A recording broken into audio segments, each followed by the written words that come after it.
Welcome की for you में आप सभी शिक्षक बंधुओं का हार्दिक अभिनंदन है। प्रधान शिक्षक नियुक्ति बैच का हमने जो बैच आरंभ किया है, इसमें हम अभी इतिहास विषय पर चर्चा कर रहे हैं। तो आज हम लोग इतिहास में प्राचीन भारत के इतिहास की चर्चा के क्रम में शुरुआत करते हैं। प्राचीन भारत इतिहास का स्रोत। इससे पिछले क्लास में हम लोगों ने इतिहास के विषय में जो हम लोग पढ़ाई करेंगे, किन किन विषयों को, किन किन टॉपिक्स को देखा जाएगा, इन सारों का एक विस्तृत रूपरेखा देखा है। तो चलिए आज हम लोग देखते हैं प्राचीन भारतीय इतिहास का स्रोत। तो प्राचीन भारतीय इतिहास का जो अध्ययन हम लोग करते हैं, वह जो हमारे पास में स्रोत है, वह स्रोत, अगर हम स्रोत की चर्चा करते हैं तो स्रोत हमारे पास में जो अवेलेबल है, वह दो रूप में व्यक्त किया जा सकता है। एक साहित्यिक स्रोत है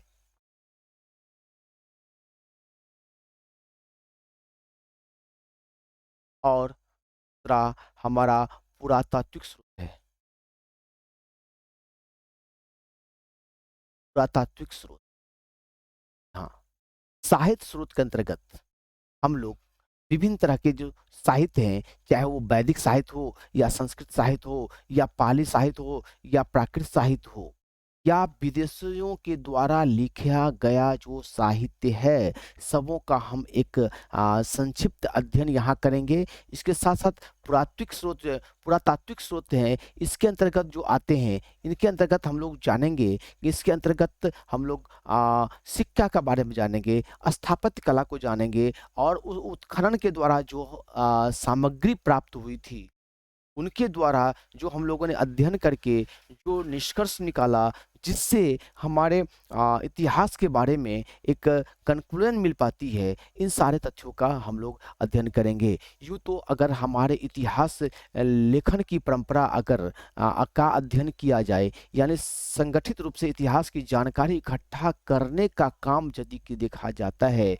तो इसकी भूमिका जो है वह एशियाटिक सोसाइटी ऑफ बंगाल को जाती है। इसे हम लोगों को लिख लेना चाहिए कि जिसकी स्थापना किसने किया था?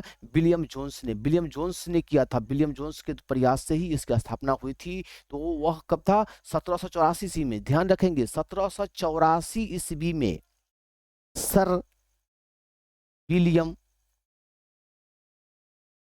जोन्स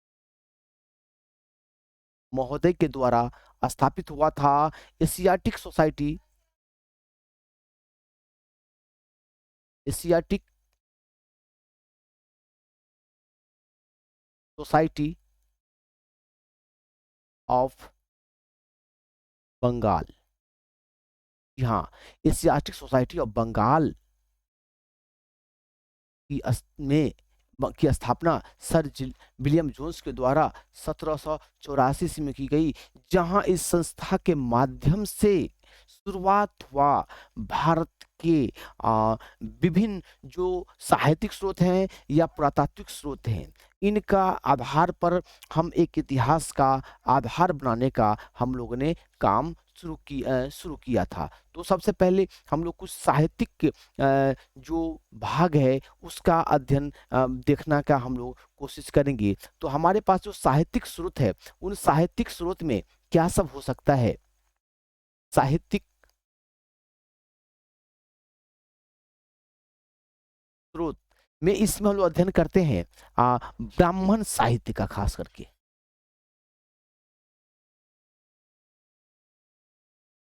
ब्राह्मण साहित्य का। देखिए, हम लोग यहाँ पर ब्राह्मण साहित्य की अभी चर्चा कर रहे हैं। इसकी चर्चा हम लोग जब वैदिक काल में जाएंगे तो विस्तृत रूप से करेंगे। हम एट ए ग्लैंस जो कुछ कुछ महत्वपूर्ण तथ्य हैं, उनको हम लोग देखने का प्रयास करेंगे। जहाँ अगर हम ब्राह्मण साहित्य के अंतर्गत बात करते हैं, तो हम इसमें रचना करते हैं, हम लोग इसमें अध्ययन करते हैं वेद का। हम लोग इसमें अध्ययन करते हैं वेद का। वेद हमारे पास में जो वेद है, उस वेद के बारे में हम लोगों ने पढ़ा है कि कितने वेद होते हैं? 4 वेद होते हैं। तो सबसे पहले हम लोग वेद देखेंगे। वेद कितने प्रकार के होते हैं? तो चार चार प्रकार या 4 वेद हैं, 4 वेद हैं। इस 4 वेद का नाम हम लोग क्या जान सकते हैं? क्या है? तो ऋग्वेद, सामवेद, अथर्ववेद, और यजुर्वेद। जी, यजुर्वेद, ये 4 वेद है ना? इन 4 वेदों की चर्चा हम लोग करेंगे, जिसमें एक बताएँगे कि सबसे पुराना वेद जो है वह ऋग्वेद है, और इस वेद में कितनी ऋचाएँ हैं, 10 जो भी ऋचाएँ हैं उनकी चर्चा हम लोग आगे करेंगे। सामवेद क्या है, इसमें कौन-कौन से खंड हैं, इनके बारे में, कि इनकी शैली क्या है, संस्कृति क्या है, इनमें किन विषयों को रखा गया है, इन सारे तत्वों का हम लोग जब वेद की जब पढ़ाई करेंगे, वेद के बारे में पढ़ेंगे, ऋग्वेद के बारे में पढ़ेंगे, तब हम पढ़ेंगे। यहाँ हम केवल साहित्य से परिचित होते हैं कि ऋग्वेद, सामवेद, अथर्ववेद और यजुर्वेद से हमारे भारतीय इतिहास की जानकारी मिलती है, जो एक साहित्यिक रूप में हमारे पास में उपलब्ध है। हालाँकि ऋग्वेद की जब चर्चा हम लोग करेंगे, तब वहाँ हम लोग बताएँगे कि ऋग्वेद ऋग्वेद क्या है? समश्रुति है।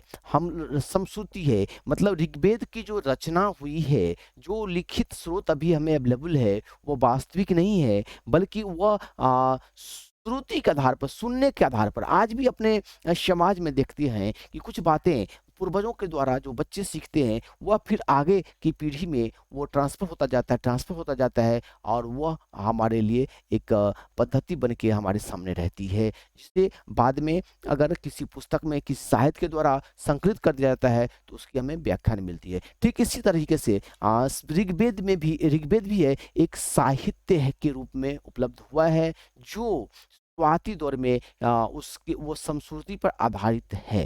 ठीक है? तो ये सब हम लोग बाद में बात करेंगे। ब्राह्मण साहित्य में अगर साहित्य की बात करते हैं हम लोग, तो वेद देखा, वेद के बाद फिर ब्राह्मण भी एक साहित्य है। ब्राह्मण देखेंगे, ब्राह्मण के बाद फिर आरण्यक देखेंगे।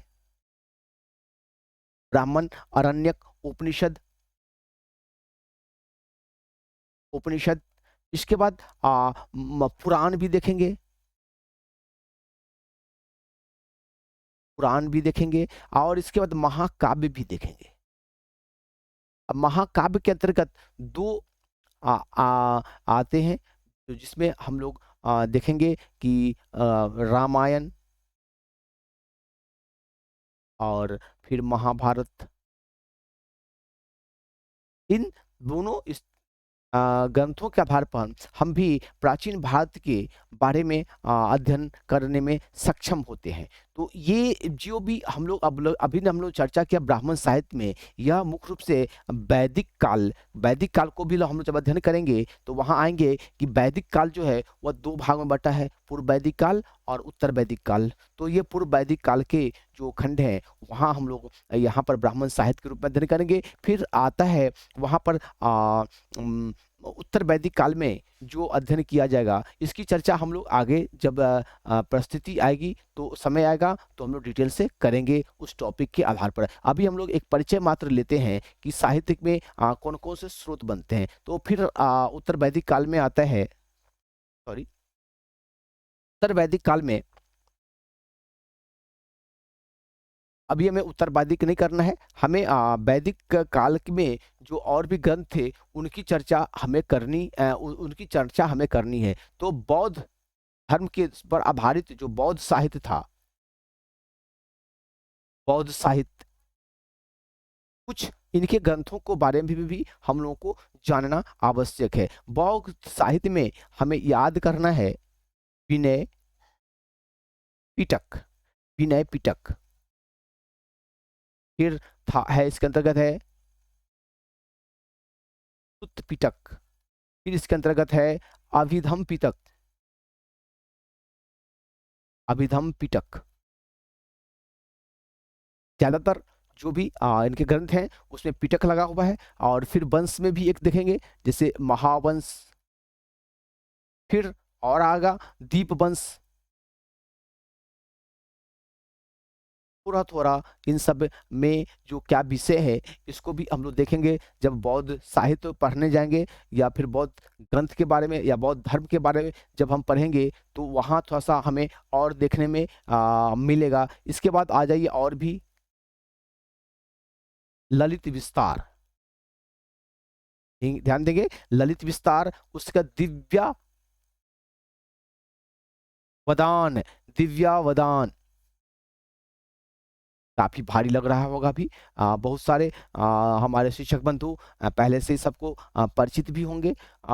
लेकिन हम लोग इस रूप में चलेंगे कि हर छोटी बात को कैसे हम यहीं पे याद कर लें, उस रूप में हम लोग इसमें कोशिश करेंगे। थोड़ा-सा समय देंगे हम लोग, 2 घंटे का समय बनाएँगे। इन 2 घंटों में हम लोग चाहेंगे कि अगर हमें इसकी तैयारी करनी है, इन्हीं 2 घंटे में हम शामिल कर लें और बाद में 1 आध घंटे और कभी अगर निकाल लेते हैं, वो भी जिस कम्युनिटी में है, जहाँ आप हैं जिस काम में, वहाँ भी ईज़ी गोइंग आप उस काम को कर सकते हैं। जैसे हमने चर्चा किया भी है आपकी कक्षाओं में कि यहाँ पर जो पीडीएफ नोट्स दिए जाते हैं, अब यहाँ जो पढ़ाया जाता है, उनका पीडीएफ नोट्स भी आपको अवेलेबल होता है, ताकि इस नोट्स को आप शॉर्ट रिवीजन जो अभी पढ़ाया गया, उसको शॉर्ट रिवीजन एक बार आप देख करके कर सकते हैं। बहुत जो कि बुक नहीं रखना आपको पास में, आपका मोबाइल है, मोबाइल में ये सारा पीडीएफ नोट्स है, जहाँ आपसे एप्लीकेशन हमारा जो की पूरी ऐप है, इसी पे अवेलेबल होता है और वहाँ आप उसको एक बार रिवीजन के रूप में देख सकते हैं कभी भी। और इसके साथ-साथ कुछ टेस्ट सीरीज भी हमारे साथ अवेलेबल होता है इसी ऐप पे, जहाँ आप टेस्ट सीरीज भी डेली कम से कम 100 क्वेश्चन को आप एट ए ग्लांस देखते जाएँगे। लेकिन वो सारा टेस्ट सीरीज जो है आपको रटने के मोड में नहीं जाना होगा, क्योंकि यहाँ जिसकी चर्चा हम लोग कर लेंगे, उन्हीं को फिर टेस्ट सीरीज में जाकर के देखेंगे। जहाँ क्या होगा कि हम अपने मानसिक एक अध्ययन कर पाएँगे। इट मीन्स ये कहना चाह रहे हैं कि अगर आपने अभी अध्ययन किया है, तो फिर वो आपके ब्रेन में वो सेट है या नहीं, इसका एक विश्लेषण होना चाहिए, एक परीक्षण होना चाहिए। तो इसमें हम लोग जब टेस्ट देते हैं, तो वहाँ टेस्ट में भी टाइमर सिस्टम चलता है, यानी टाइम बाउंड आपको टेस्ट देना होता है। जो ही जिस विषय को आपने अभी पढ़ा है, आप जब टेस्ट देने के लिए जाएँगे, जब टेस्ट देते हैं, तो वहाँ अगर आप सारे प्रश्नों को आंसर कर पाते हैं, तो उससे आपकी अध्ययन क्षमता किस स्तर पे पहुँची, वो आप जाँच सकते हैं। अन्यथा की स्थिति में 2 रास्ते और भी बस बनते हैं, वहाँ पर ध्यान देंगे।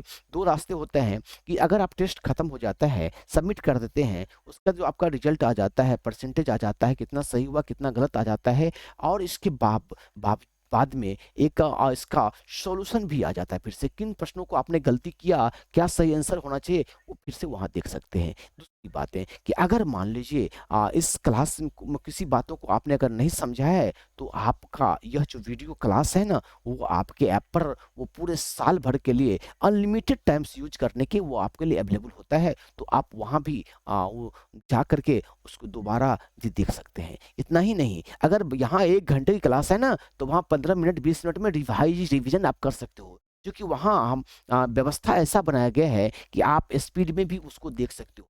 जहाँ अगर हम लोग लर्निंग जब करते हैं, तो बहुत सारी बातों को बहुत विस्तार से धीमे-धीमे करके बताते चलते हैं, और वहाँ आपको उतने धीमे चलने की ज़रूरत नहीं है। मात्र ब्रेन को एक बार रिफ्रेश करना है, ब्रेन में एक बार और तथ्यों को लाना है, तो इस स्थिति में आप स्पीड में भी उसको, जो 1 घंटे का है, वो 15 मिनट 20 मिनट में भी उसको एक बार में आप रिवीजन कर सकते हो। अन्यथा आपके पास में एक और ऑप्शन है, जो आपका पीडीएफ नोट्स है, उनके माध्यम से आप भी अध्ययन कर सकते हैं। तो चलिए, हम लोग कहाँ थे? बौद्ध साहित्य पे। हमने अभी-अभी चर्चा किया है ब्राह्मण साहित्य का, लेकिन ब्राह्मण साहित्य में अभी जो हमने लिखा, वेद में ऋग्वेद, सामवेद, अथर्ववेद, यजुर्वेद, या ब्राह्मण, अरण्यक, उपनिषद, पुराण, महाकाव्य, इन सब से आप परिचित हैं। मैं और हम और आप नहीं मान के चलें, हम जानते हैं, आप जानते हैं कि हमें कुछ नहीं आता, हमें फिर से इसे दोहराना है, तो हम फिर से दोहराएँगे। क्या ब्राह्मण साहित्य है,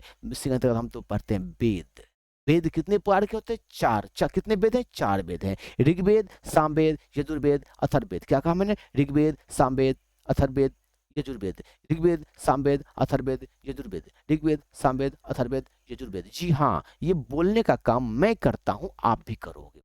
आप भी करना दोस्त, आप भी करना, साथ में करना, और साथ में बोलने से क्या होगा, तो बाद में घर पे बैठ के रटने का काम नहीं करना पड़ेगा। हमने कहा ऋग्वेद, सामवेद, अथर्ववेद और यजुर्वेद। आगे बढ़ते हैं। ब्राह्मण, अरण्यक, उपनिषद, पुराण, ये सारी बातें तो सुनी सुनाई हैं। अरण्यक की चर्चा करते हैं। अरण्यक का शब्द जो आया है ना, वो अरण्यक का क्या होता है, हम लोग यहाँ भी लिख सकते हैं। थोड़े ये अरण्यक, अरण्यक शब्द बना है अरण्य से। अरण्य, अरण्य, अरण्य का मतलब होता है जंगल। माने जिन ग्रंथों की रचना जंगल में हुई, ऐसे ग्रंथों को हमने अरण्यक कहा है। उपनिषद उपनिषद और पुराण, इन सारे ग्रंथों की हम लोग भी चर्चा करेंगे। जब वो हम लोग जब वैदिक काल में जब आएंगे तो वहाँ हम लोग प्रमुख उपनिषद में जो गाथाएं दी गई है, जो सिद्धांत दिए गए हैं, जिन विषयों की चर्चा किया गया है, उन सबको भी हम लोग देखेंगे। उपनिषद में से कठोपनिषद के बारे में चर्चा हम लोग सुने हैं, जैसे नचिकेता जो आत्मा आत्मा के बारे में वहाँ एक नचिकेता जो बच्चा है, उसको उनके पिता के द्वारा किए गए कर्मों के आधार पर वो जानना चाहे है उस रहस्य को। वो सारी घटनाएं दी गई है। जैसे पुराण आप पढ़ते हैं तो विष्णु पुराण, गरुड़ पुराण, कुल 18 पुराणों की चर्चा हम लोग करेंगे, तो वहां हम चर्चा करेंगे इसके बारे में। लेकिन अभी हम लोग शॉर्ट में चलते हैं, हमें शब्दावली एक बार फिर से रिवीजन करना है। क्या वेद? 4 ऋग्वेद, सामवेद, यजुर्वेद, अथर्ववेद। ऋग्वेद, सामवेद, अथर्ववेद, यजुर्वेद। साहित्य, ब्राह्मण साहित्य, अरण्यक, उपनिषद, पुराण, महाकाव्य। महाकाव्य तो 2 होते हैं, रामायण और महाभारत, हम सभी जानते हैं। तो चलिए आगे, वैदिक साहित्य, बौद्ध साहित्य को ध्यान रखना है। बौद्ध साहित्य में जो हमें ध्यान रखना है, विनय पिटक, सुत्त पिटक, अभिधम पिटक। 3 पिटक याद रखना है, विनय पिटक, सुत्त पिटक और अभिधम पिटक। अब वंश याद करना है, महावंश, दीपवंश। ठीक है, विनय पिटक, सुत्त पिटक, अभिधम पिटक, महावंश, दीपवंश, ललित विस्तार, दिव्यवदान, दिव्यवदान, दिव्यवदान, दिव्यवदान, दिव्यवदान। जी, विनय पिटक, सुत्त पिटक, अभिधम पिटक, महावंश, दीपवंश, ललित विस्तार, दिव्यवदान, दिव्यवदान, दिव्यवदान। ये याद रखना हमें बौद्ध साहित्य के अंतर्गत। क्या क्या और भी कुछ याद रखना होगा हमें महत्वपूर्ण, और भी बौद्ध साहित्य में जो साहित्य हैं उनको ध्यान अगर रखें तो यहाँ एक बुद्ध बुद्ध चरित्र, बुद्ध चरित्र, चरित बुद्ध चरित क्या है? बुद्ध चरित। देखिए, बुद्ध चरित्र को ध्यान रखना है कि इनकी रचना किया है अश्वघोष ने। बुद्ध चरित्र की रचना किसने किया है? अश्वघोष ने। बुद्ध चरित्र की रचना किया अश्वघोष ने, इसकी रचना किया। तो ये अश्वघोष भी हमें याद रखना होगा। फिर महाविभास भी एक है, महाविभास। महाविभास, इसकी रचना वसुमित्र ने किया है। वसुमित्र जी, पूरा याद नहीं होगा, याद अभी नहीं होगा। इसकी चर्चा, इन शब्दों की चर्चा मैं 50 बार करूंगा आपके साथ, सैकड़ों बार कर सकता हूँ, क्योंकि अभी तो एक झलक है। इन सारे बुद्ध चरित्र के बारे में हमें आगे भी पढ़ना है। अभी हमें याद रखना है, बुद्ध चरित्र का रचना किया था अश्वघोष ने, महाविभास की रचना किया था वसुमित्र ने। वसुमित्र ने, हाँ, वसुमित्र ने। और भी याद रखें, एक है जातक कथा भी है। जातक जातक भी बौद्ध साहित्य से संबंधित है। तो इतने ग्रंथों को हमें याद रखना है। अब हम लोग कैसे याद रख सकते हैं इतनी चीज? ये थोड़ी सी समस्या जैसे लगेंगे कुछ मित्रों को लगे, लेकिन हम लोग कोशिश करेंगे कि यह समस्या नहीं बल्कि यह ओझल खत्म हो। यह ओझल खत्म होने का एक ही मात्र तरीका है कि हमें जुबान खोलना होगा। जुबान खोलना, इन बातों को हम चलते फिरते, घर जाते हैं, रास्ते में होते हैं या कहीं होते हैं, एक बार रिवीजन करना है। क्या? तो जो आपका पीडीएफ मिलता है उसको एक बार स्क्रॉल करना है, वहां भी एक बार जुबान खोलना है। क्या सब खोलना है? विनय पिटक, सुत्त पिटक, अभिधम पिटक। 3 पिटक क्या बता? विनय पिटक, सुत्त पिटक, अभिधम। विनय सुत्त पिट अभिधम, विनय सुत्त अभिधम, विनय सुत्त अभिधम, अभिधम, अभिधम, विनय सुत अभिधम। याद रखिए ना, विनय है ना, यहां देखिए, अब विनय है ना, क्या है? विनय, फिर सुत अभिधम, और लगा देना पिटक, विनय सुत अभिधम पिटक। महावंश, दीपवंश, ललित विस्तार और दिव्यवदान। ठीक है, इसके बाद आ जाइए बुद्ध चरित्र और महाविभास। बुद्ध चरित्र अश्वघोष ने लिखा है। बुद्ध चरित्र किसने लिखा? अश्वघोष। बुद्ध चरित्र किसने लिखा? अश्वघोष। बुद्ध चरित्र किसने लिखा? अश्वघोष। महाविभास किसने लिखा? वसुमित्र ने लिखा। महाविभास किसने लिखा? वसुमित्र। महाविभास, वसुमित्र, बुद्ध चरित्र, अश्वघोष। चलिए एक बार फिर से, विनय पिटक, पिटक, अभिधम पिटक, महावंश, दीपवंश, ललित विस्तार, दिव्यवदान, बुद्ध चरित्र और महाविभास। बुद्ध चरित्र अश्वघोष ने लिखा है, महाविभास वसुमित्र ने लिखा। एक और पुस्तक याद रखना, जातक। ये बौद्ध साहित्य की चर्चा मैंने किया। अब हम लोग देखते हैं जैन साहित्य के बारे में थोड़ा सा जैन साहित्य को भी समझने का प्रयास करेंगे। जैन साहित्य, यहाँ जैन साहित्य में भी हमें कुछ ग्रंथ याद रखना। यहाँ चलता है कल्पसूत्र, वहां चलता था पिटक, यहाँ चलता है सूत्र। तो भगवती सूत्र, भगवती सूत्र, आचारांग सूत्र,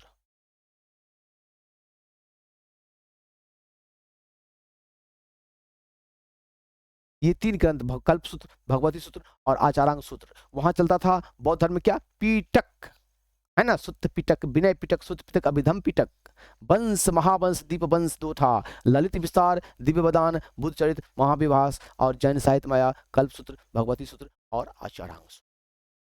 ये साहित्यिक स्रोत में जो हमें खास करके ऐसा ये हैं जो उत्तर वैदिक काल में था, उस पे हम लोगों ने अध्ययन किया है। और कुछ ऐतिहासिक और भी साहित्यिक स्रोत होंगे, उनको भी हम देख सकते हैं और देखने का कोशिश करेंगे। कुछ महत्वपूर्ण और भी साहित्य की चर्चा हम लोग यहाँ कर लेते हैं। जैसे राज तरंगिणी का नाम आपने सुना है, राज तरंगिणी, राज तरंगिणी है, तरंगिणी, राज रंगिनी। इसमें पता है इसकी रचना किसने किया, इसकी रचना कल्हण ने किया, इसकी रचना कल्हण ने किया। इसमें क्या है, कश्मीर का इतिहास है। और भी कहा जाए, इसकी रचना कश्मीर का, इसमें कश्मीर का इतिहास है। और इसकी भाषा क्या है, इसकी भाषा क्या है, तो संस्कृत है। देखिए, हम इन सारे बातों का एक पीडीएफ नोट्स भी बना के दे रहे हैं आपको। यहाँ हम लैंग्वेज नहीं लिखते हैं, तो इसके लिए ये नहीं करना कि लैंग्वेज ज़्यादा चाहिए। यहाँ पर यहाँ हम एक मानसिक काम करने का यहाँ काम कर रहे हैं। नोट्स के रूप में पीडीएफ नोट्स भी आपको अवेलेबल होगा, लेकिन हम लोग यहाँ पर भी इससे भी काम चला सकते हैं, इससे भी हमारा काम अच्छा चलेगा, कोई कमी नहीं है। जैसे राजतरंगिणी पुस्तक का किसने लिखा है, तो ये कल्हण के हैं, इसका रचयिता है। इसमें विषय क्या है, तो कश्मीर के इतिहास की चर्चा किया गया। भाषा कौन सा है, तो संस्कृत है। तो इसको लिखें क्या, तो लिखना जरूरी है। कश्मीर का इतिहास ये क्या है, कश्मीर का इतिहास मतलब ये विषय की चर्चा हमने किया है। कल्हण केन है, तो रचयिता है ना। और ये क्या है, तो पुस्तक है। तो ये सब बातें चलिए कल कल हमने ये समझा। अब एक और पुस्तक की चर्चा हम लोग करते हैं। वह पुस्तक है जैसे हम लोग करते हैं पृथ्वीराज रासो, एक और पुस्तक है पृथ्वीराज रासो। हाँ, पृथ्वीराज रासो की रचना किसने किया, चंद्रवरदाई, चंद्रवरदाई। जी हाँ, एक साथ होगा, चंद्रवरदाई। दाई में ऐसे नहीं, दाई को ठीक लिख लेते हैं।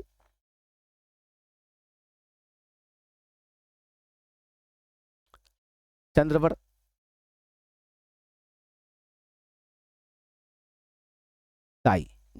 चंद्रवरदाई ने जो लिखा है पृथ्वीराज रासो, चंद्रवरदाई ने लिखा पृथ्वीराज रासो। और हर्षचरित्र, हर्षचरित्र, हर्षचरित्र की रचना क्या है, हर्षचरित्र का रचना किया है बाणभट्ट, बाणभट्ट। बाणभट्ट जो था वो राजा हर्षवर्धन का, हर्ष का जो था वह उसका दरबारी कवि में से था। और पता है हमारे हर्षवर्धन जो थे वो खुद भी एक साहित्यकार थे, उन्होंने भी कई रचनाएं की है। हर्षचरित्र लिखा है बाणभट्ट ने। और यहाँ हम लोग अगर चर्चा करते हैं, हालांकि हम लोग उसको एक राजाओं के द्वारा जो किया गया साहित्य की रचना है उसके तहत देखेंगे, जहाँ आएगा वो रत्नावली, नागानंद, नागानंद और प्रियदर्शिका। जी हाँ, रत्नावली, नागानंद और प्रियदर्शिका, इसकी चर्चा हम लोग आगे करेंगे। अभी हम लोग याद रखते हैं हर्षचरित की रचना किसने किया है, तो बाण भट्ट ने किया। हर्षचरित की रचना किसने किया, बाण भट्ट ने किया। पृथ्वीराज आसो चंद्रबरदाई ने लिखा है, जिसमें पृथ्वीराज आसो चंद्रबरदाई ने लिखा, हर्षचरित बाण भट्ट ने लिखा, राजतरंगिणी कलहन के द्वारा रचा गया, जैन साहित्य, इन सब साहित्यों के बारे में हम लोग डिटेल अध्ययन करेंगे। हम अभी इन कुछ ग्रंथों, कुछ ग्रंथों को, कुछ साहित्यों के बारे में एक जानकारी संबंधित करते हैं कि कहाँ से कौन सा रिलेटेड है। जैसे बौद्ध साहित्य में विनय पिटक, सुत्त पिटक, अभिधम पिटक, महावंश, दीपवंश, ललित विस्तार, दिव्य बदान, ये वहां जाके हम फंसते हैं। यदि अगर बाद में प्रश्न आता है कि भगवती सूत्र किन धर्म से संबंधित है, बौद्ध धर्म से है या ब्राह्मण है ग्रंथ है या जैन साहित्य है, तो यहाँ फंसते हैं। इसलिए हमें इसे बार बार दोहराने की आवश्यकता पड़ जाती है। ठीक है, तो हम बौद्ध साहित्य के बारे में विनय पिटक, सूत्र पिटक, अभिधम पिटक, महावंश, दीपवंश, ललित विस्तार, दिव्य बदान, बुद्ध चरित, अशोघोष ने लिखा, महाविभास वसुमित्र ने लिखा, जातक कथा भी बौद्ध साहित्य से संबंधित है। जैन में मैंने बताया कि सूत्र वाला, कल्प सूत्र वाला, भगवती सूत्र वाला और आचारांग सूत्र वाला। और यहाँ राजतरंगिणी कलहन की रचना, कलहन ने लिखा, जो कश्मीर का इतिहास लिखा, और इसकी भाषा संस्कृत है। पृथ्वीराज आसो किसने लिखा, तो चंद्रबरदाई ने लिखा। पृथ्वीराज आसो किसने लिखा, चंद्रबरदाई। हर्षचरित किसने लिखा, हर्षचरित किसने लिखा, बाण भट्ट। जो ये बाण भट्ट कौन था, तो हर्षचरित का दरबारी कवि था। यह हर्षवर्धन का दरबारी कविता, मैंने उनके दरबार में ही रह करके इसकी रचना हुई थी। ठीक है, अब हम लोग अगर थोड़ी सी और चर्चा करें तो महावंश, दीपवंश, ये भी बहुत से भी संबंधित हम लोग चर्चा कर चुके हैं। हाँ, एक और ग्रंथों की, कुछ ग्रंथों की और चर्चा मुझे करनी यहाँ पे जरूरी है कि अष्टध्यायी, अष्टध्यायी, इसकी रचना किसने किया था, इसकी रचना पाणिनि ने किया था। पाणिनि ने, पाणिनि, पाणिनि, पाणिनि ने अष्टध्यायी की रचना किया था। और ये बताएं, यह एक तरह से क्या है, इसकी भाषा संस्कृत है, लेकिन कहे कि यह संस्कृत व्याकरण है। संस्कृत व्याकरण है ये, है ना। अष्टध्यायी की रचना पाणिनि ने किया, जो क्या है, संस्कृत व्याकरण है। तो अष्टध्यायी हमारे लिए काफी महत्वपूर्ण हो जाता है। और एक और भी हमें याद रखना महाभाष्य के बारे में। ये महाभाष्य, इसकी रचना किया था पतंजलि ने। इसकी रचना किसने किया, पतंजलि ने, पतंजलि, हाँ जी वही पतंजलि।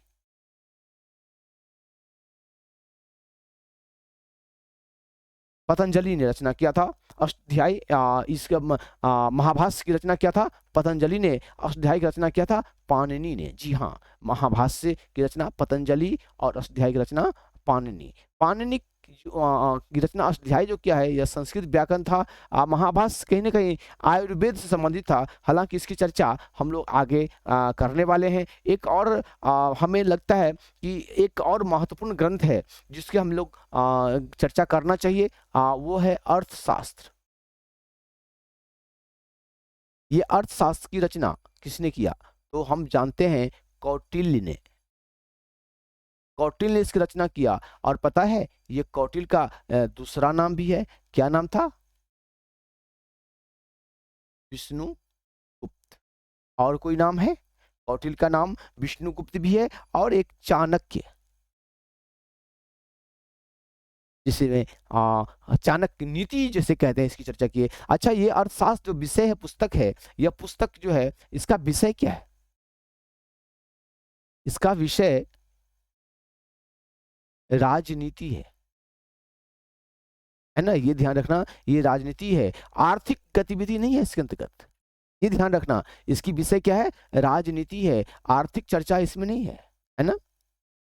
अब ऐसा भी हो कि आर्थिक चर्चा भी शामिल हो, नहीं, आर्थिक चर्चा नहीं है। जी हाँ, अर्थशास्त्र को भी याद रखना, जिसकी रचना किसने किया था? तो कौटिल्य ने किया था। और कौटिल्य ये जो थे ये कौटिल्य ये मौर्य कालीन राज व्यवस्था का चित्रण करती है इसमें। मौर्य वंश के संस्थापक के रूप में भी इसे मौर्य वंश के इतिहास जो लिखने का काम जो किया था ये कौटिल्य, वो कह सकते हैं कि मौर्य वंश के मौर्य काल में इसकी कौटिल्य के द्वारा जो इसकी रचना की गई थी, मौर्यकालीन राज व्यवस्था के विषय पर इनकी चर्चा की गई है। तो यहाँ हम इसको भी लिख सकते हैं इसके विषय में।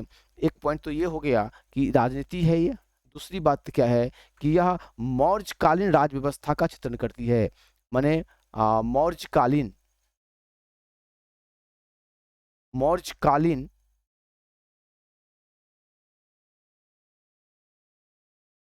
राज व्यवस्था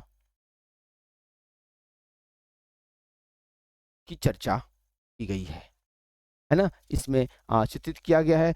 और इसमें अगर हम कुछ अगर हम कुछ ऐसे साहित्य माने राजाओं की चर्चा करें, जो राजा राजा थे, मतलब वो शासक थे और उन्होंने भी लेखन का काम किया है, तो वो भी हम लोग देख सकते हैं कि कुछ राजाओं के बारे में, यानी राजाओं द्वारा रचित साहित्य, इसको हम ऐसे टॉपिक दे सकते हैं कि राजाओं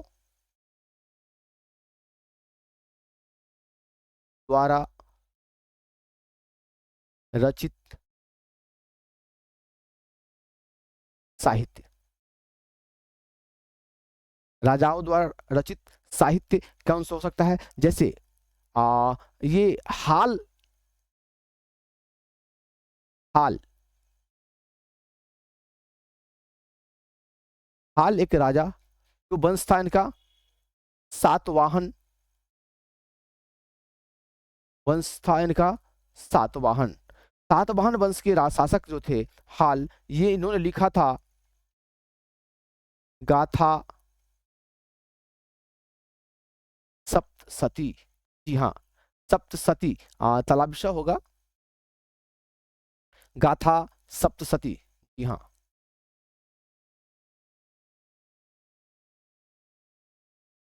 चलिए, गाथा सप्तशती ये पुस्तक हाल ने लिखा था। और फिर हमने कहा था हर्षवर्धन के बारे में कि हर्षवर्धन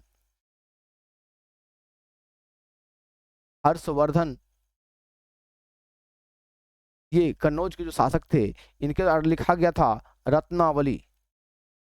बहुत ही महत्वपूर्ण ये लेखन जो कृति है हर्षवर्धन द्वारा लिखा गया, ये बराबर कई बार पूछा जा चुका है, बराबर पूछा जाता है, तो ये भी हम लोग याद रखना है। नागानंद,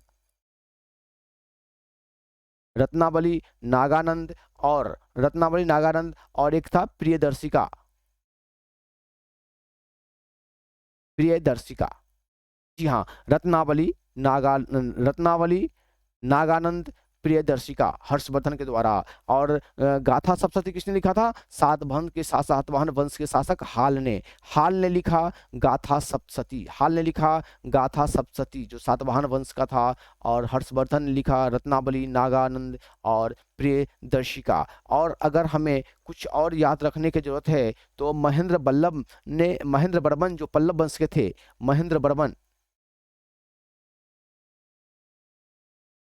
महेंद्र वर्मन, जब इनका ऐतिहासिक काल हम लोग पढ़ेंगे तो हम थोड़ा सा और ज़्यादा विस्तार से देखेंगे। हम यहाँ पर ये कहना चाहते हैं कि ये पल्लव वंश के थे। ये पल्लव वंश के थे। पल्लव वंश के थे। महेंद्र वर्मन कौन किस वंश के थे? तो पल्लव वंश के थे। इनके द्वारा जो रचना किया गया वो था मत विलास प्रहसन। क्या था? मत विलास प्रहसन। ध्यान दें कि इतना ज्यादा बुक का लिस्ट तैयार हो रहा है, घबराने की जरूरत नहीं है। याद कैसे होगा? होगा याद। अभी याद होगा, और इसकी चर्चा बार-बार हमें करनी है, इस तरीके से भी याद होगा। अभी जो कुछ भी ज़ुबान थोड़ा-सा बनाने का प्रयास कर लेंगे, इसके बावजूद हम इस सारे ग्रंथों का, सारे साहित्यिक रचनाओं का फिर से जब उन विषय को जब पढ़ेंगे, जैसे हम लोग पल्लव वंश पढ़ेंगे, तो वहाँ फिर से मतिविलास प्रहसन के बारे में चर्चा करेंगे, जो महेंद्र वर्मन के द्वारा लिखा गया, इसकी चर्चा हम लोग करेंगे। जब हम लोग हर्षवर्धन का शासनकाल जब पढ़ेंगे, तो रत्नावली, नागानंद और प्रियदर्शिका की चर्चा करेंगे। और जब सातवाहन वंश पढ़ेंगे, तो हाल के द्वारा लिखा गया गाथा सप्तशती को तो भूलना ही नहीं हो, तो किया ही जाएगा। यानी गाथा सप्तशती हाल के द्वारा, जो सातवाहन वंश के राजा थे, हर्षवर्धन के द्वारा रत्नावली, नागानंद और प्रियदर्शिका। जी हाँ, हर्षवर्धन के द्वारा रत्नावली, नागानंद और प्रियदर्शिका। इससे सब महेंद्र वर्मन के द्वारा लिखा गया मत्त विलास प्रहसन। हम लोग फिर से दोहराएंगे, बहुत सारी चीजें आप लोगों को, हमको भी पहले से हम लोग कुछ जानते रहे हैं, ये कहना चाह रहे हैं हम। ये सारे मित्र हैं, सारे शिक्षक बंधु हैं। इन हम लोगों ने प्रतियोगिता परीक्षा दे करके भी हम लोगों ने तैयारी किया है, और विभिन्न विषय वस्तु से हमारे शिक्षण कार्य में जुड़े हुए रहते हैं, लेकिन यहाँ उसका कोई हम मीनिंग नहीं रखते हैं। हमें एक नए सिरे से फिर से करना है, हम लोग कर रहे हैं और करेंगे। हर तथ्यों को इतना करेंगे कि हमारे परमानेंट मेमोरी में वो बैठ के ही रहेगा। जी हाँ, अष्टध्यायी कहा था, किसने रचना किया था? तो पाणिनि ने किया था। यह संस्कृत में की व्याकरण है, ये पाणिनि के द्वारा अष्टध्यायी लिखा गया, वो की संस्कृत व्याकरण है। महाभाष्य लिखा गया था पतंजलि के द्वारा, ध्यान रखेंगे। अर्थशास्त्र की रचना किया था कौटिल्य, जिसे विष्णुगुप्त भी कहा गया था। और चाणक्य, तो पता ही है चाणक्य नीति के बारे में। तो यह जो है सो राजनीतिक विषय की चर्चा इसमें था, न कि अर्थव्यवस्था की चर्चा था। अर्थशास्त्र मतलब हम अर्थव्यवस्था से जोड़ लेते हैं, ऐसा कदापि नहीं है। यह अर्थव्यवस्था नहीं बल्कि राजनीतिक था, और इसमें मौर्यकालीन जो राज व्यवस्था था उसकी चर्चा की गई है। जी हाँ, अष्टध्यायी महाकाव्य की रचना, अष्टध्यायी महाकाव्य और शास्त्र। अष्टध्यायी पाणिनि, महाकाव्य का रचना पतंजलि, और सॉरी महाभाष्य है, क्या है? महाभाष्य की रचना पतंजलि, और अर्थशास्त्र की रचना कौटिल्य ने, विष्णुगुप्त ने, यानी चाणक्य ने किया। और हाल की रचना किसने किया था? तो सातवाहन वंश के शासक था। हाल जो है वो सातवाहन वंश का शासक था, जिसने रचना किया। कौन सा रचना? बोलिए भैया। गाथा सप्तशती। जी ऑलरेडी ठीक सही कह रहे हैं, गाथा सप्तशती। जी हाँ, हर्षवर्धन, रत्नावली, नागानंद, प्रियदर्शिका, महेंद्र वर्मन, पल्लव वंश, मत विलास प्रहसन। तो ये तो रिकॉर्डेड क्लास के रूप में आपके पास जा रहा है। जब हम सभी मिल बैठ के लाइव क्लास में साथ होंगे, तो हम सभी अपने अंदर जो भी ज्ञान है उनको एक दूसरे को शामिल करेंगे इस प्लेटफॉर्म पर।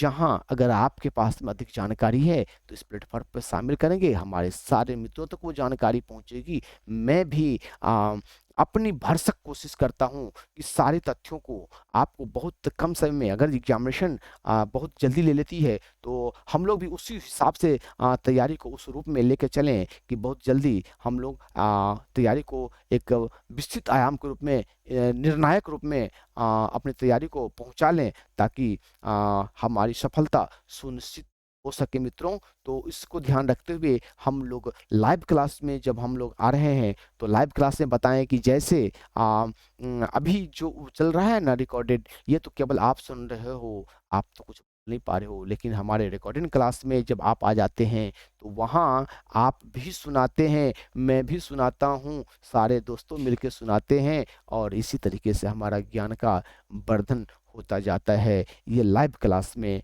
और इसके अलावा हमारा जो पीडीएफ नोट्स तैयार होता है, वहाँ इसको पुनरावलोकन बार बार हो जाता है। फिर इसका रिकॉर्डेड क्लास है, वहाँ भी हम उसे बार बार देख करके विभिन्न स्पीड के हिसाब से पुनरावलोकन करते हैं। फिर वो जो टेस्ट सीरीज है, उस टेस्ट सीरीज के माध्यम से भी हम लोग इसका पुनरावलोकन करते रहते हैं। तो हम लोग इसके बारे में और भी चर्चाएं करते रहेंगे, करेंगे, और हम लोग आगे देखेंगे विदेशियों के द्वारा जो कुछ रचनाएं लिखी गई है, उनकी भी चर्चा हमें करनी चाहिए। तो चलिए हम लोग कुछ विदेशी जो हमारे देश में पर्यटक बन करके या अध्ययन करने के लिए, या फिर किसी राजा के दरबार में राजदूत बन करके आए थे, है ना, उन सारे लोगों को के द्वारा जिन्होंने कुछ रचनाएँ की है, उन सारे रचनाओं को भी देखने का हम लोग काम करेंगे। हाँ, एक चीज़ और बता देते हैं कि एक जो और रचनाएँ है वह अम, वह जो है पेरिप्लस ऑफ द एरिथ्रियन सी, इसमें जो है सो लाल सागर का वर्णन किया गया है। लेकिन ये काफ़ी महत्वपूर्ण है चूँकि हमारा जो है यह इसमें भारतीय बंदरगाहों की चर्चा की गई है, इसलिए यह रचना महत्वपूर्ण है। लेकिन ये कहना ज़रूरी यहाँ है कि इनके लेखक का हमें पता नहीं है कि किसने लिखा है इसको। तो हम लोग जब भी चलते हैं, अब विदेशियों के द्वारा जो रचनाएँ की गई है, उनको देखने का प्रयास हम लोग करते हैं। जी हाँ, विदेशियों के द्वारा जो लिखी गई रचनाएँ हैं, उनको भी हम लोग देखने का प्रयास करते जी। विदेशियों के द्वारा जो रचना किया गया था, उसमें हम लोग देखते हैं विदेशियों द्वारा जो विवरण दिया गया था, उसमें विदेशियों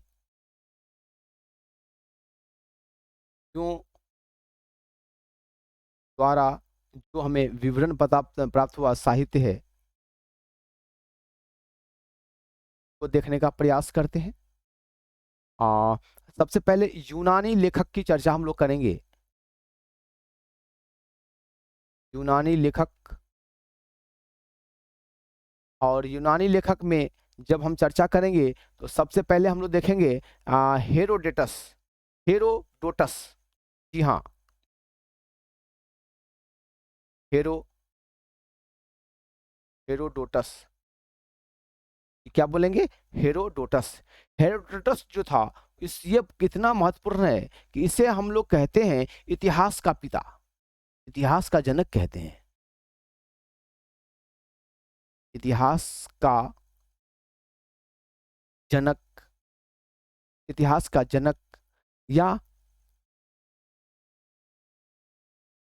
इतिहास का पिता। जनक या पिता दोनों एक ही बातें होती है, लेकिन हमें यहाँ फंसना नहीं है और कहा जाता है इनको। और इनकी रचना जो है, वो रचना हमें ध्यान रखनी है। इनकी रचना जो है वो क्या है? इनकी रचना है हिस्टोरिका। क्या है? हिस्टोरिका। जी हाँ, हम कोशिश करते हैं कि आपको कई रूपों में वो चीज़ आपको उपलब्ध हो पाए। तो रिका,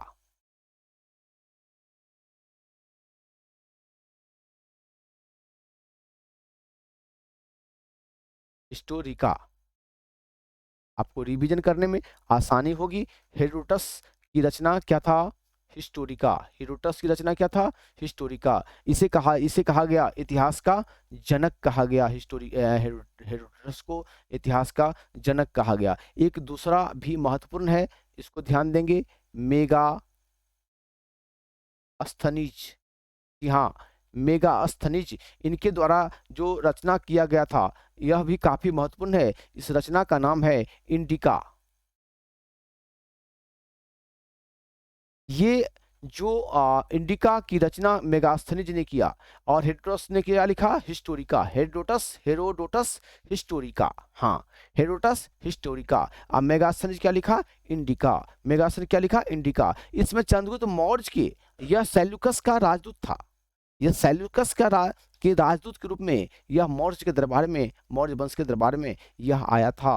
और यहाँ पर इन्होंने इंडिका की रचना किया है ना। क्या यहाँ पर मौर्य वंश के शासन काल में ये मेगास्थनीज, तो इसकी चर्चा हम लोग यहाँ कर लेना चाहिए हमें कि मेगास्थनीज जो है, मेगास्थनीज मेगास्थनीज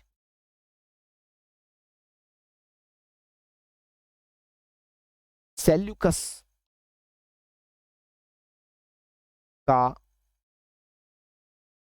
राजदूत बनकर मौर्य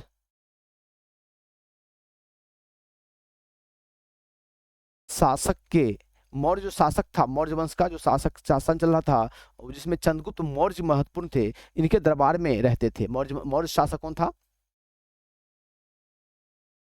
चंद्रगुप्त मौर्य।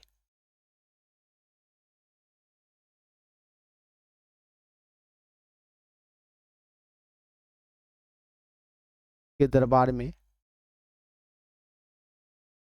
रहते थे, है ना। दरबार में ही इन्होंने इसकी रचना भी की, लेकिन इंडिका की रचना जो है मूल रूप से अभी अप्राप्त है, लेकिन ये कहा जा सकता है कि इसमें अनेक उदाहरणों में अनेक प्रख्यात लेखकों की रचना में इसकी चर्चाएं की गई है। कहने का मतलब है यह मेगास्थनीज के द्वारा लिखा हुआ यह इंडिका पुस्तक जो है वह अभी मूल रूप से उपलब्ध नहीं है। तो हमें उपलब्ध है या नहीं है इस पे शायद ही पूछा जाए, लेकिन हमें याद रखना है कि यह इंडिका मूल उपलब्ध उपलब्ध नहीं है।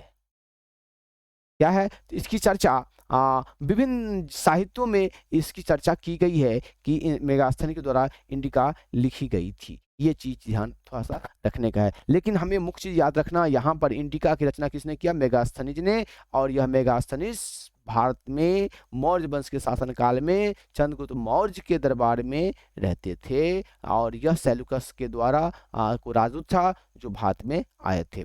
चलिए हमने एक और चर्चा कहा था पेरिप्लस ऑफ द एरिथ्रियन सी, इसको भी हम लोग नहीं भूलेंगे, काफी ज्यादा महत्वपूर्ण है। Periplus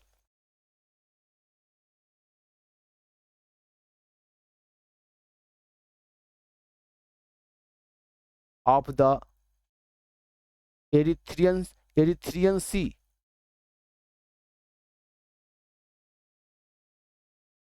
Periplus of the Erythraean sea. जी हाँ, इस पुस्तक का ध्यान रखना है। इसका लेखक अगर कहा जाए तो अज्ञात है, इसका लेखक की पता नहीं है, लेकिन इसमें जो मुख्य बातें हैं वह इसमें क्या है कि भारत में भारत इस की रचना जब हुई तो वह लगभग एक माने कह सकते हैं पहली सदी के आसपास में जो भारतीय बंदरगाह थे ना, उन बंदरगाहों की प्राकृतिक स्थिति, व्यापार, इन सबों की चर्चा इसमें की गई है ना। और इसमें पेरिप्लस ऑफ द एरिथ्रियन सी जो कहा गया है, इसमें लाल सागर का भी वर्णन है। यानी दो बातें यहाँ महत्वपूर्ण आती है, एक तो लाल सागर का वर्णन है, दूसरी बातें जो चर्चा है यहाँ पर एक पहली सदी में भारतीय बंदरगाह भारतीय बंदरगाह और इसके साथ साथ उनकी प्राकृतिक स्थिति, उनकी प्राकृतिक स्थिति, है ना, और और व्यापार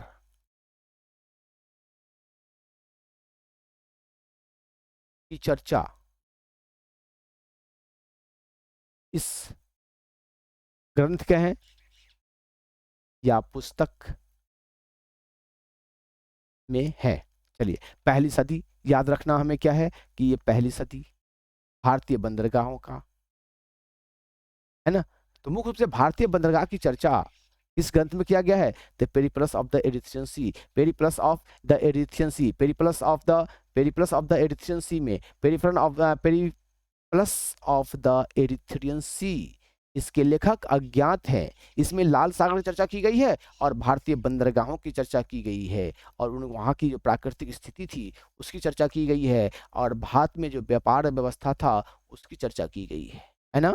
और इंडिका जो था वह लिखा गया था मेगास्थनीज के द्वारा, और मौर्य वंश के शासन काल में वहाँ पर दरबार में थे, और इन्होंने ही भारत के बारे में, इंडिया के बारे में अपना एक अध्ययन लिखा था, है ना। जो मूल रूप से हमने कहा कि वो अभी उपलब्ध नहीं है, कोई दिक्कत नहीं है, नहीं उपलब्ध है तो फिर हम लोगों को इतना ही याद रख लेना है। अगर और हम चलें तो कुछ और महत्वपूर्ण लेखकों के बारे में हमें जानकारी रखना अति आवश्यक होता है, तो हम उनको भी याद रखें इसी क्रम में। चूंकि विदेशी के बारे में हम लोग जब पढ़ रहे हैं तो हमें यहाँ पर वो टॉलमी को नहीं भूलना।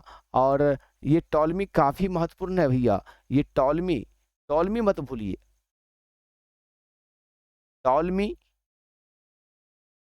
इनका क्षेत्र जो है मुख्य रूप से ज्योग्राफी के रूप में कह सकते हैं कि और भूगोल की चर्चा, प्राचीन भारतीय भूगोल और वाणिज्य व्यवस्था की चर्चा इसमें की गई है। टॉलेमी के द्वारा जो लिखा गया पुस्तक उसका नाम क्या है? ज्योग्राफी। ज्योग्राफी क्या लिखा गया? ज्योग्राफी। एक चीज पता होना चाहिए कि ज्योग्राफी टॉलेमी को भी भूगोल का एक तरह से पिता ही कहा जाता है ना। ज्योग्राफी जो लिखा गया भूगोल को हम लोग क्या कहते हैं? भूगोल। जी हाँ, ज्योग्राफी भूगोल में भी जो है सो भारतीय भूगोल एवं वाणिज्य की चर्चा किया गया है। यह टॉलेमी पुस्तक है जो विदेशों में रचना हुई है, लेकिन इसमें भारत की चर्चा की गई है, भारतीय भूगोल की चर्चा की गई है। कहने का मतलब ये है कि भारतीय भारतीय वाणिज्य व्यवस्था एवं भूगोल की चर्चा की गई है ना। भारतीय भूगोल एवं वाणिज्य व्यवस्था इसकी चीज चर्चा किया गया टॉलेमी के द्वारा लिखा गया ज्योग्राफी में।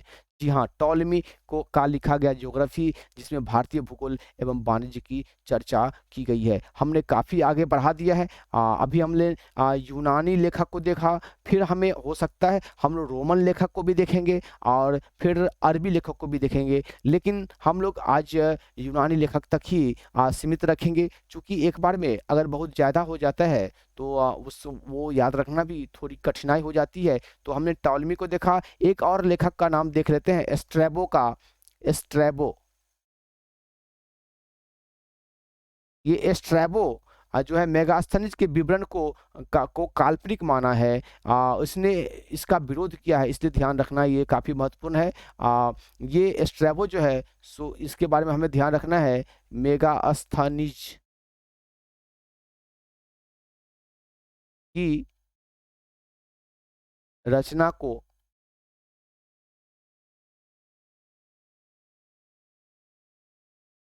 काल्पनिक माना है इसने। ये भी भूगोलवेत्ता हैं, टॉलेमी भी भूगोलवेत्ता हैं। स्ट्रैबो और टॉलेमी दोनों का क्षेत्र जो है सो भूगोल से संबंधित है। इनका भी क्षेत्र क्या है? भूगोल विषय के विद्वान, हम अपने शब्दों में इसको लिख सकते हैं। हमें तो याद रखना है टॉलेमी को, स्ट्रैबो को और क्या सब। टॉलेमी एब्स्ट्रैबो के बाद हमने पेरिप्लस ऑफ द इरिथ्रियन सी की चर्चा किया है। ये ध्यान रखना, लाल सागर भारतीय बंदरगाह की चर्चा किया था। मेगास्थनीज ने जो इंडिका लिखा वो भी चर्चा किया, और ये भी बताया कि यह सेल्यूकस का राजदूत था और मौर्य वंश का शासक चंद्रगुप्त मौर्य के दरबार में यह आया था। हेरोडोटस ने हिस्टोरिका लिखा और इसे इतिहास का जनक कहा जाता है। कहीं अगर ट्रेवो उसको कहें टॉलेमी को, तो अभी तो मैं नहीं कह रहा हूँ, लेकिन समय आएगा तो वो भी मैं कहूँगा कि टॉलेमी भी इतिहास का ये ज्योग्राफी का जनक माना जाता है। चलिए, तो Herodotus, Megasthenes, Periplus of the Erythraean sea, यह हम लोगों को ध्यान रखना है कि Periplus of the Erythraean sea एक विषय है, एक पुस्तक है जिसमें लाल सागर की जो वर्णन किया गया है और भारतीय बंदरगाहों उनकी व्यापार व्यवस्थाओं की चर्चा की गई है। और मेगास्थनीज का इंडिका जो है वो सेल्यूकस के वो मेगास्थनीज के द्वारा इंडिका लिखा गया था जिसमें भारत की चर्चा की गई है। और इसी इंडिका स्ट्रेटेजी को इंडिका को मेगास्थनीज का लिखा गया इंडिका को जो रचना की गई इसमें, उसके बारे में ये स्ट्रैबो महोदय हैं, ये स्ट्रैबो महोदय ने कहा कि यह जो है सो काल्पनिक है, वो सही नहीं है। जबकि टॉलेमी भारतीय भूगोल एवं वाणिज्य व्यवस्था का भी चर्चा इन्होंने किया है, तो इसलिए यह भी महत्वपूर्ण है। हेरोडोटस का हिस्टोरिका भी हमने चर्चा कर दिया। और बस और क्या, अब राजाओं के द्वारा रचित की गई थी उसको भी रिवीजन कर लें तो हाल ने लिखा, हाल जो था सातवाहन वंश का शासक था, इसने गाथा सप्तशती लिखा। हर्षवर्धन जो था वह राजा था, उसने भी रत्नावली और नागानंद और प्रियदर्शिका ये 3 ग्रंथों की रचना किया। महेंद्र वर्मन, इन्होंने मत विलास प्रहसन की रचना की है, मत विलास प्रहसन की रचना की है। और अष्टध्यायी जो था वह पाणिनि के द्वारा लिखा गया था और वह संस्कृत भाषा का यानी संस्कृत व्याकरण के रूप में था। अब महाभाष्य की रचना किसने किया? पतंजलि ने किया था। अर्थशास्त्र की रचना कौटिल्य ने किया था, जिस कौटिल्य को विष्णुगुप्त चाणक्य भी कहा जाता है। और ये बता दें कि अर्थशास्त्र में कौटिल्य के द्वारा को जो लिखा गया था उसमें राजनीतिक चर्चा थी, न कि आर्थिक चर्चा की गई थी। अगले रोज हम लोग देखेंगे आगे रोमन लेखक के बारे में या फिर अरबी लेखक के बारे में या फिर और प्राकृतिक स्रोत हैं उसके बारे में। तब तक हम लोग विराम देते हैं। आप लोगों ने सहयोग दिया, धन्यवाद, थैंक यू।